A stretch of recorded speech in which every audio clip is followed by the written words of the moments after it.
ምንድነው? ሰላም እንዴት ናችሁ? ዛሬ ይዤላችሁ የመጣሁት ስለ ውሃ ምንነት ነው። ስሜ ፍራታ በርሄ ይባላል። አጠርቄ ስለ ውሃ ምንነት ላብራራላችሁ መጥቻለሁ። የመጀመሪያው ነጥብ የሚሆነው የውሃ ምንነት። ውሃ ከሁለት ሃይድሮጅን እና ከአንድ ኦክሲጅን የተሰራ ምንም አይነት የተፈጥሮ ሀብት ቢሆን ግን ጥቅሙን ዘርዝረን አንጨርሰውም። ውሃ ለተለያዩ ጥቅሞች ልንጠቀማቸው እንችላለን። የመጀመሪያው የሚሆነው ለመጠጥነት እንዲሁም ደግሞ ልብሳችንን ለማጠብ ለንጽህና መጠበቂያነት አብዛኛው ሰው ሊጠቀመው ይችላል። ውሃ ያላቸው ነገሮች በሙሉ አስፈላጊ ነገር ነው። ያለ ውሃ ማንኛውም ሰው ወይም ደግሞ ማንኛውም ሕይወት ያለው ነገር መቆየት አይችልም። ስለዚህ ሁለተኛው ነጥብ የሚሆነው ደግሞ የውሃ ብክለት ወይም ደግሞ ውሃን የሚበክሉ ነገሮች።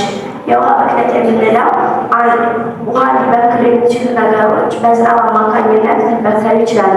ማለትም በጎርፍ የተለያዩ ቆሻሾችን እንዲሁም ደግሞ ሌሎች ውሃ ሊበክሉ የሚችሉ ቆሻሾችን ይዞ በሚገባበት ጊዜ ያ ውሃ ሊበከል ይችላል። ሶስተኛው ነጥብ የሚሆነው ደግሞ ውሃን ከብክለት እንዲሁም ደግሞ ውሃን የሚጠብቀው ነገር ነው።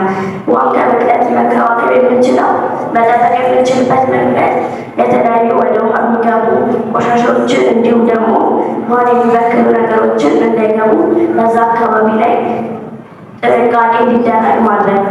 አራተኛው ነጥብ የሚሆነው ደግሞ